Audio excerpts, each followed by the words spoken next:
Welcome. Welcome to the Talk to a podcast. My name is Chad, and this is my lovely assistant Owen. Today, we'll be talking about Season 6 of Fortnite when Kevin the Cube has entered the map. Well, although Kevin the Cube was a big part of the map, he kind of sunk to the lake. What do you got to say? What do you got to say to that, Chad? He sunk onto the lake, made Loot Lake a bit of a... What might I say, a bouncy castle? He then proceeded to lift the Loot Lake Island up into the air, go one by one to different locations. Well, there were runes that you could consume to become invisible and have like a shadow-like movement. Also, with the bouncy Kevin, there was also a game mode called Close Encounters. That was one of the best game modes. We had to say, huh? Close Encounters is a game mode with snipers, any you go into close counter fights with. We have since brought back the game mode maybe once or twice, limited edition. Since then, in the new chapter, they have not brought back the game mode. Hope to return soon. Along with Close Encounters, there was one shotgun, really, dominated the lobby. The heavy shotgun was one of the most important, along with the jetpack and the grappler at that time. While Tilted was still on the map, it was kind of one of the, unknown locations due to the bouncy lake. So while Kevin moved into the lake, amongst other things, more stuff started happening after the rocket launch. And he then proceeded to go around until he reached the final location, made some rune marks, and that proceeded to make rifts in the sky, I'm pretty sure. We got a revisit from the rockets that basically made the entire storyline a little more clear in our eyes. Although Kevin the Cube was just like a little purple cube, there were other cubes like green cube, yellow cube, blue cube. Yeah, a lot of them. Most of them didn't do stuff.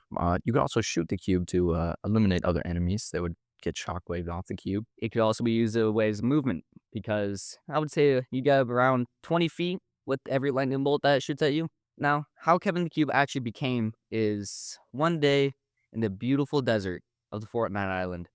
A big rift in the sky from the rocket zapped down a big bolt of lightning onto a hill, but the lightning bolt was a little longer than normal. A big purple cube then appeared. No one really decided what to name him, so we let the community decide. Now we're in Season 8, where there was a big rift in the sky in the volcano. So along with the volcano, there was ballers. Ballers, good movement. A grappler attached to a circular plastic-like ball, used for movement to attract. Falling like Curry. Along with quad crashers and ATVs, you could use them for movement across the lake. Although there were lava next to the volcano, and you could build over it cones, run over it, jump. It would take 1 HP off your health, but get stuck under a cone, you would die immediately. There were also ruins next to the volcano, that the Aztec ruins for Fortnite.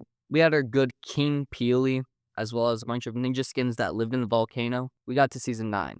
The volcano erupted, and we were in a shelter, not knowing what ever happened to any of the locations that got hit. Until someone saved us from that bunker, and we were in a big, different future of the Fortnite land. Before that, we were brought into a live event where we pickaxe one of these crystal-like things that gets everything in a time capsule. For some reason, out of everything they could have chose, they chose the drum gun. The drum gun is, people like to call it overpowered. And personally, I agree with that, because this should not have been unvaulted. Meanwhile, the drum gun was considered overpowered until Midas's drum gun later on. But the drum gun had a base amount of bullets in the magazine, and also with the drum gun, 23 damage a shot, making it not the most powerful gun at the same time. A lot of people like to use drum guns in exchange for an SMG in their inventory, or maybe an AR, but personally, I like to keep both. I don't often use the drum gun as it is no longer in the game, but I would personally give it a good 8 out of 10. Just because the 2% is, I think they could have made it a little more fair and a little more, rare. All right, that's all we got for today. Thank you for coming to the Talk to a podcast. We'll see you next time. I have no idea what any of that means. Yeah, neither do I.